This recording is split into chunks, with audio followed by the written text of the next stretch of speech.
All right, let's get started, everyone. So, first, it's just a quick introduction. I'm Eric Enquist from The Real Deal. Don Peebles on my far left almost needs no introduction, I would hope, to you guys, but he's the chairman and CEO of the People's Corporation, which he founded in 1983. He has completed developments of 10 million square feet worth $8 billion in a whole bunch of different cities, which we will get into. He has offices in New York City, DC, and Miami. Don Peebles, thank you for joining us. Thank you. Marc Norman, in the middle, is an associate dean at NYU's Schack Institute for Real Estate. He was previously at University of Michigan Business School and Syracuse University. His education comes from Cal Berkeley, UCLA, and Harvard, not too shabby. He trained as an urban planner. He's been in real estate finance and development for 25 years, including at Deutsche Bank. Marc Norman, thanks for joining us. And Andrew Yang is a businessman and attorney. You will remember he came out of nowhere to shake up the 2020 presidential race in the Democratic primary. And he also was initially the leading candidate for mayor in 2021. He is a graduate of Brown University and Columbia Law School. He made a small fortune running a test prep startup, and he has an incredibly devoted fan base and is one of New York City's most innovative thinkers. So we're going to talk about the mayoral race and politics and real estate in New York City today. So the Democratic primary is in June. The candidates include Andrew Cuomo, Zohran Mamdani, Brad Lander, Scott Stringer, Adrian Adams, Jessica Ramos, Michael Blake, Whitney Tilson. We're not going to talk about all those people. There are only a few that really matter, to be perfectly honest. But let me start with you, Don.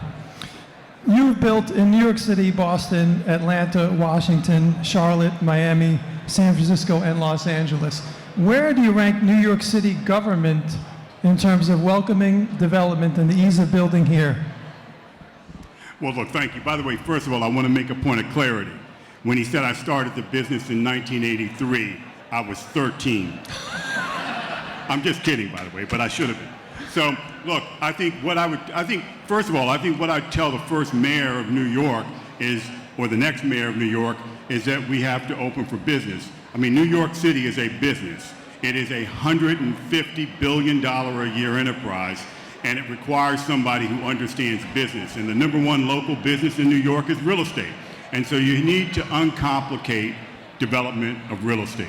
You need to deregulate. You need to make it so that there's real matter of right zoning, an expedited permit process. And so from the time a developer files to the time they have a building permit should take no more than 12 months, and they should have all entitlements done within 6 months, period. If you do that, you'll start addressing the 500,000 unit shortage that New York has right now.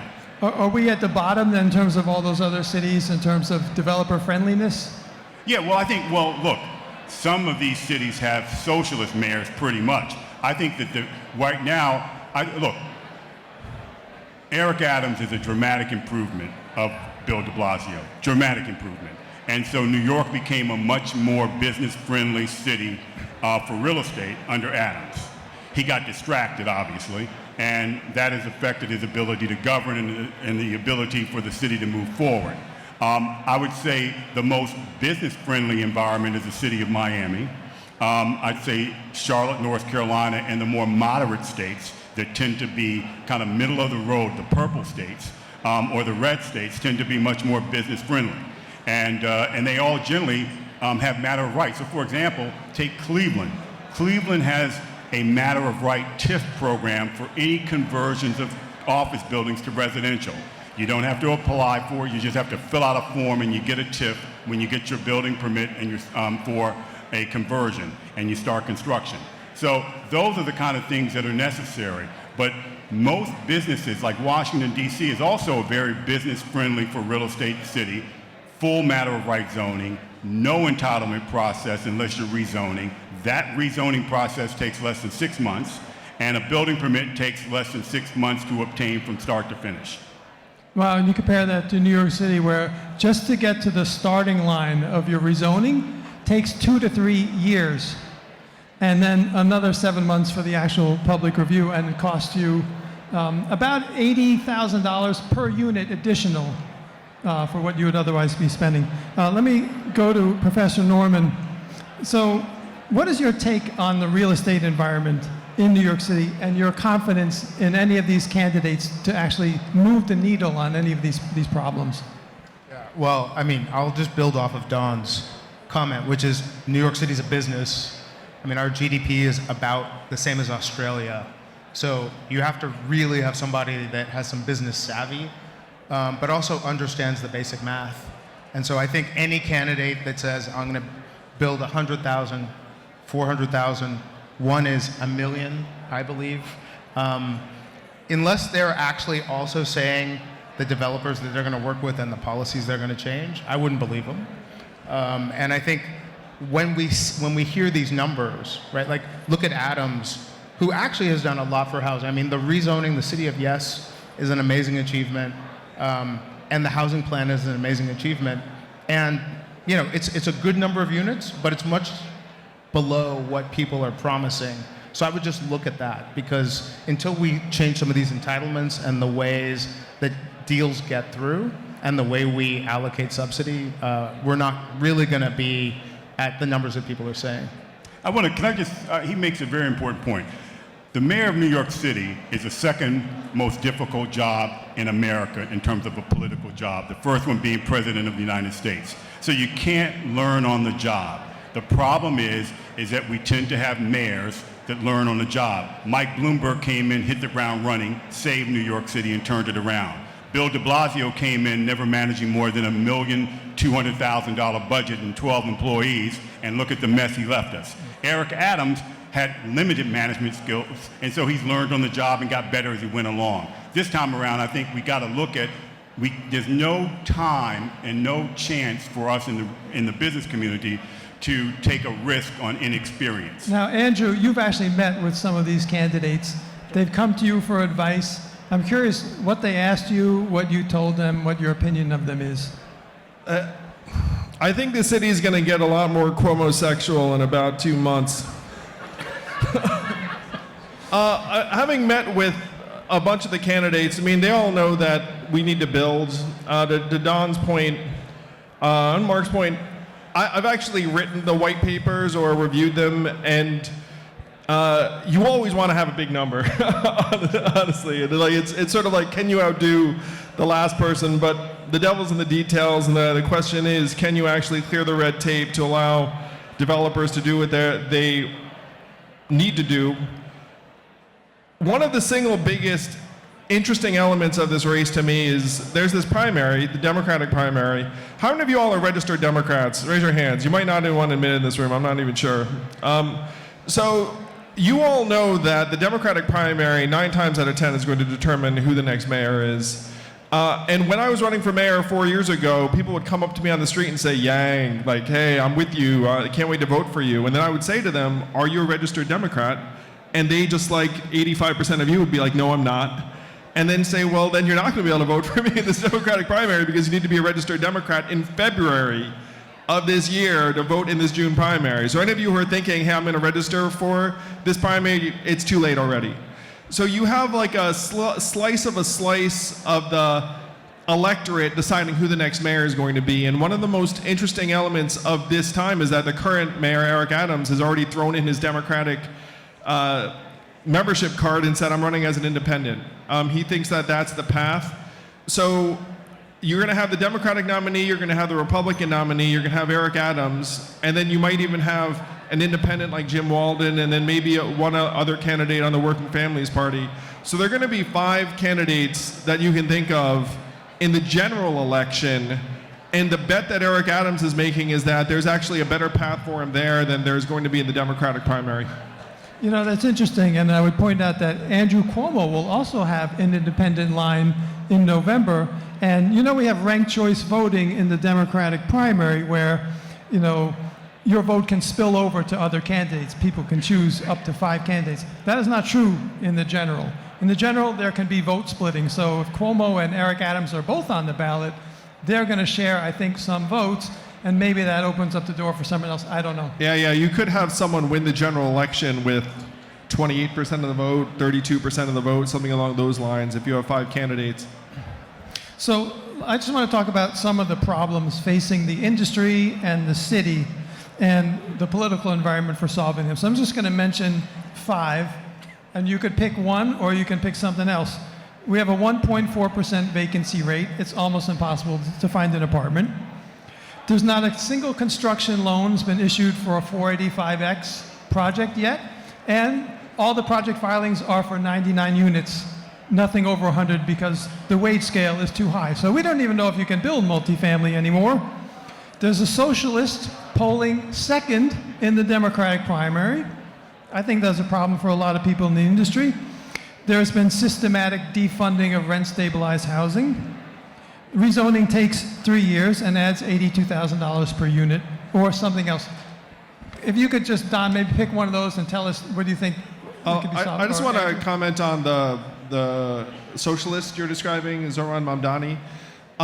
So I think the people in this room should really dig into why Zoran is so popular. I was talking to Don about this at a Zoom earlier. A lot of people feel like they can't afford to live in New York City anymore. And then someone shows up and he's 33, charismatic, uses social media very, very adeptly and says, look, I'm going to try and make the city more affordable for working families. I mean, that's a very, very powerful message that's going to reach a lot of people. I know a lot of people here in this room would love to build more housing, period, to try and make it so that the city is more livable and that hopefully there is like an agreement that can be forged, but that message is powerful enough to get Zoran to second in the polls in the Democratic primary. And instead of dismissing that, I think people do need to dig in and say, okay, what is the nature of this appeal and why is it striking a chord in so many New Yorkers? Well, it's a lot like your election, actually, your election in 2021. First of all, upstart candidates should not run and cannot generally win in a open mayoral race. When I considered running for mayor, it was 2017, because head up, I felt I would beat de Blasio, and I felt he was very detrimental to New York City. However, this race, you're going to have the incumbent in the race. He's going to be in the general election. Ranked choice voting is one of the issues here. The second one is moving the primary from September to June. So what that does is it gets only the truly committed out to vote, and that tends to shift left. However, Andrew Cuomo is a known commodity. Secretary of HUD, so he actually knows housing, knows real estate. He's been governor of the state for 3 terms, and he's a known commodity. And he's polling at 40%. He's not dropping. And so the question is, does he move? The Mamdani, he is appealing to the segment, as we talked about, that feels that New York has left them behind, and the government has failed them, and they're looking to have a change. He offers a change. However, there are other candidates that are fighting for that mantle of change. So ultimately, they'll split that vote, even in a ranked choice number, and I think that Mamdani will end up being second in that ranked choice voting in the Democratic primary, but Andrew Cuomo will beat him in probably 5 rounds. He may even beat him outright because he's still polling at 40% and he's a known commodity. But the mayor, this is a superhuman job. I mean, you have got to be a superhuman being to run New York City. You got to work 24 hours a day, and you almost have to be a dictator. I mean, Bloomberg was effective because he had the ability to make decisions and execute them. He attracted very talented people to come work for him. What we need now is a mayor who can attract talented people to come and serve New York City and be as close to a dominating presence as possible. Otherwise, you've got these 51 members of the council, 3/4 of them want to be mayor one day, and they're obstinate. So I think ultimately you need a very strong leader who's willing to take them on and move on with their agenda. And I'm not sure there's any other candidate in the race that can do that other than Cuomo. Yeah. I mean, my issue and my fear is that when you look at 2021, 23% of the New York City population voted, and then in the primary, and then less in the general. And that's generally how it is because of our ranked choice voting, because of our primary in June, because of off-year elections. And so that 20% 3% that's going to vote in the primary is, right, the most motivated. But then when you even get to the general, like, I thought it was lower than that. well, it's, if we do it by age, it's very low. So, right, like the people that say they're going to vote for Mondani, I think they were at 12% or so. The 18 to 30 is like in the almost 11% range, and then the people in their 70s are the ones that vote the most. And then if you average that, they're around 20, maybe a little less than 20%. Think about it. Think about Adams was polling at 10%. Andrew was in the 20s, and Those were good turnout times. affected it. Well, I think it was turnout more. Turnout and this desire for change and that was the big motivator, was change, and a global pandemic. We don't really know what ranked choice voting is going to look like because no one got to campaign. That was a detriment to, say, a personality like Andrew, where you couldn't get out there and touch the voters as much. It's an interesting, when you poll people and a bunch of people say, yeah, I'm going to vote for Cuomo, the question is, will they actually vote at all? So if they were to vote, they would vote for Cuomo, but it's possible that Mondani's voters are more committed, and when you have super low turnout, it benefits a candidate like him in a race like this. So I wouldn't write him off. I wondered, if you could sort of assess the mood of the electorate, though. Like, you've identified these people who think, we're going to get priced out, we need a super progressive, maybe socialist. Then the other people who say, chaos is reigning, we need someone to impose order, seeing too many homeless people on the trains, whatever. And then there's this third group of voters who's like, in neither camp, they're like, yeah, New York City's doing okay, we just want a competent person in there who's not going to get indicted. So where do you think New York City voters are in general, and the ones who are going to vote, where are they right now? Which of those camps? I don't know about these category C voters you're talking about, where it's like everything's fine. That most of the people I talk to are definitely more in like category A or B, I suppose. I mean, I was talking to one person who ran a grocery store who said that the rates of shoplifting have tripled or quadrupled since 2019 and have just stayed there, and it's made it so that the business is not profitable or barely profitable. I mean, like, people who are in those situations, I think, are going to end up wanting a strong mayor the way that Don's describing. I think that's one reason why the polls look the way they do. Yeah, I would say, look, Andrew Cuomo's a known commodity, and with flaws like all of us have. New York City is the greatest city on the planet. It attracts innovative, talented people. Look at the audience here. New York City needs to act like the city that we see it as. And the challenge is that the leadership, especially the prior mayor, failed the city and ran it into the ground for 8 years. How close did you come to running last time? Very close. I mean, it wasn't about winning because he was tailor-made to beat. And I was shocked that everybody waited him out, as opposed to one Democrat having the appetite to go and run against him then. But look, I think that this time around, if all three of your categories, Andrew Cuomo fits into those. The progressives are going to be strategic about their votes, and the far left, very strategic, and they're not going to rank anybody. They're just going to vote their person, and that's it. And that's going to be helpful. I think Cuomo's voters are going to become more informed as well, and we haven't gotten to the money issue. And so Lander has got money, but Mondani is going to get the max. Cuomo's going to max out, and then Cuomo's got a multi-million-dollar PAC supporting him, and nearly 100% name recognition. So nearly impossible to beat. He will likely be the mayor of New York City come January, and I think really it's going to be about how do we effectuate putting our industry on the agenda here.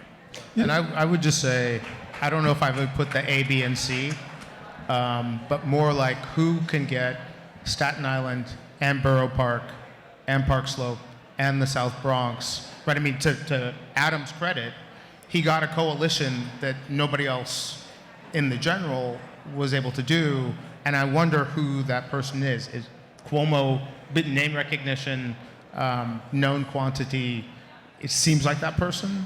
It's hard to see a Mamdani getting a coalition that it seems to take to win in New York now. Well, one of the things that's going to help Cuomo is that he has near universal name ID. How many of you have started to see TV commercials for like Zellner or Myrie or whatnot?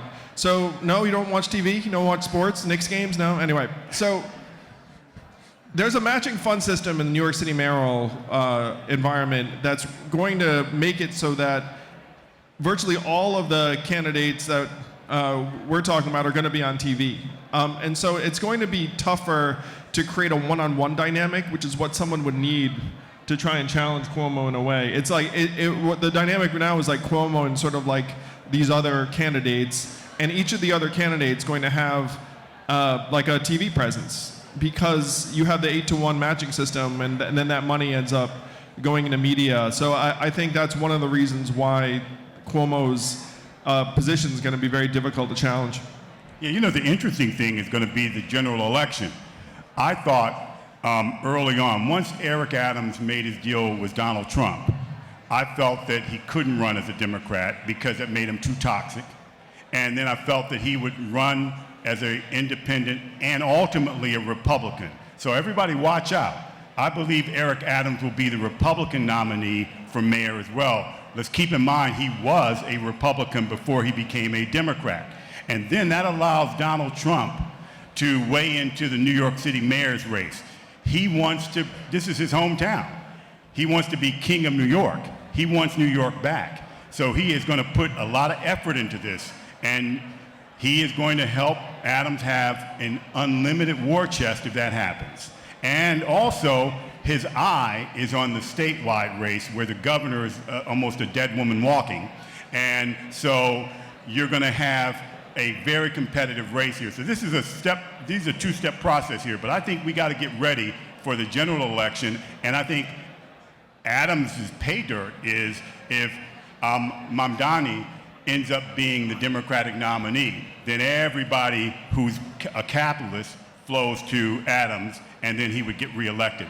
That's the scenario that I see him winning that race, and I don't see that scenario happening.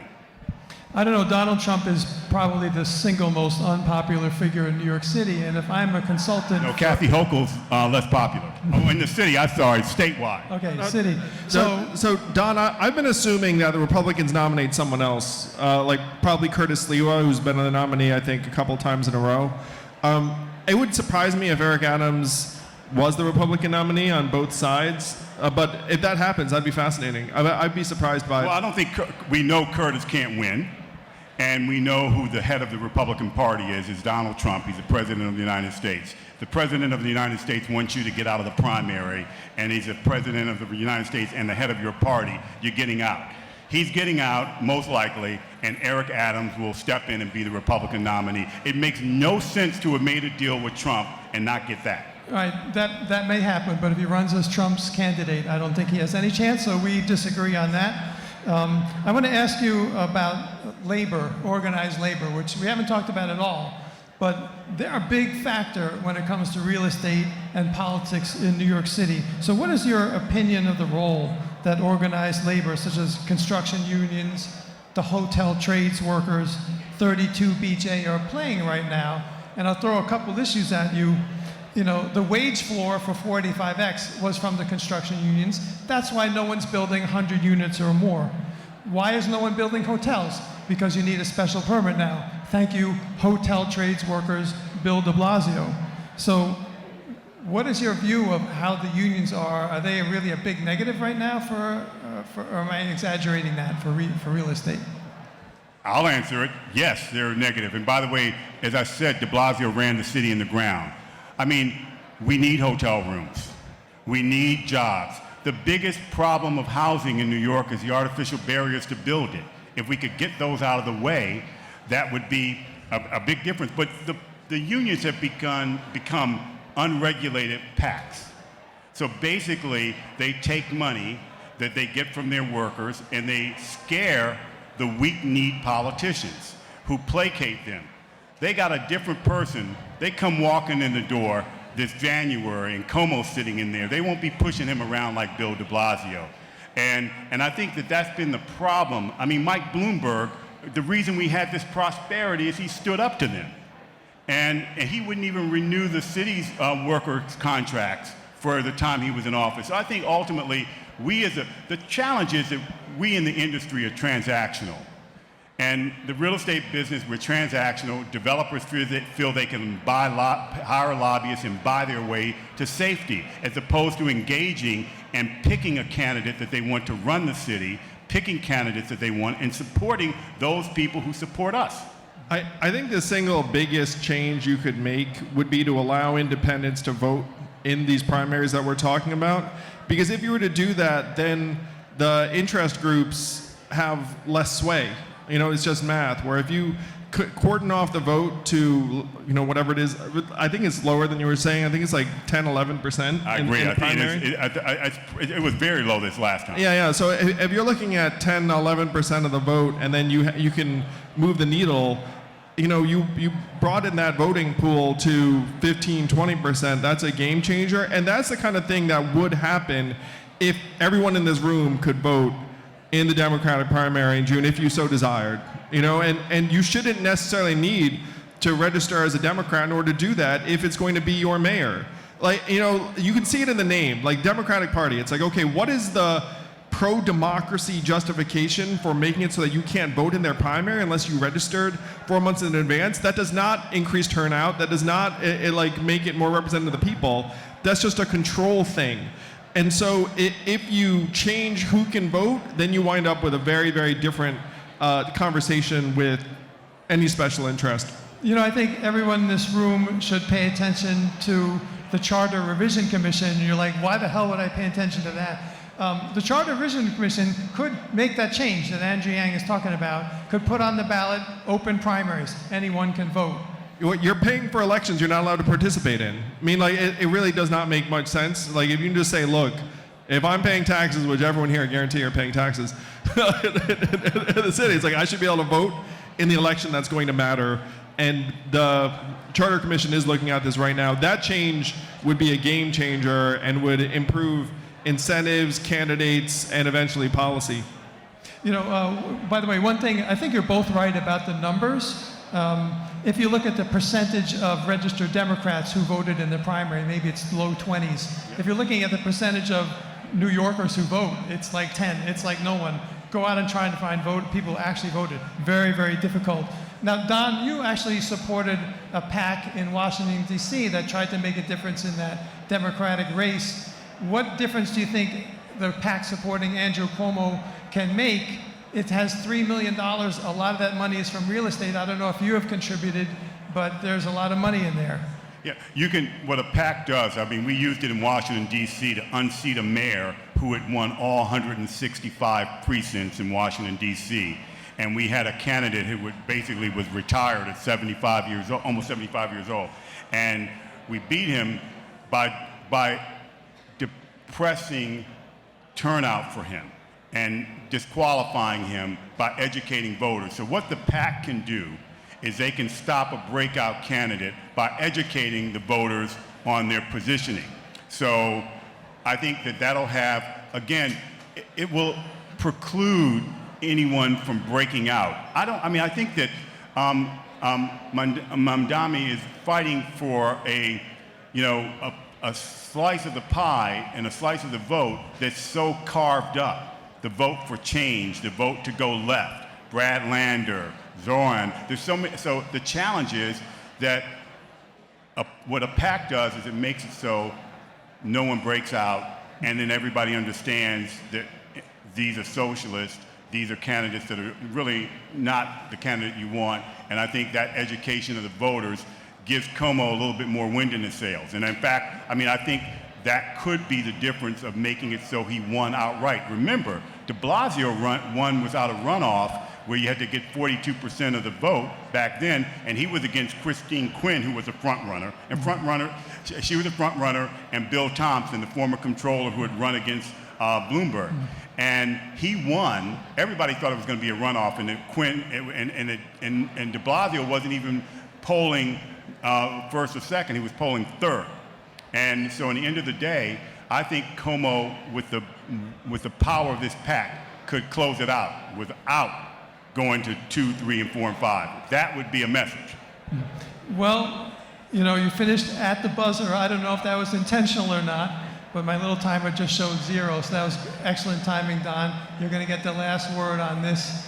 I do hope that everyone will participate in this election season, because the one thing about real estate and politics, you cannot move your buildings to another city. You are in bed with the politicians we have here, whether you like it or not. It's the one industry you just can't pick up and move. So pay attention, as Amir said at the opening remarks today. Thank you to Andrew Yang, Dean Norman, and Don Peebles for joining us today. Thanks for everything. Thank you, New York. See you soon. Go Knicks.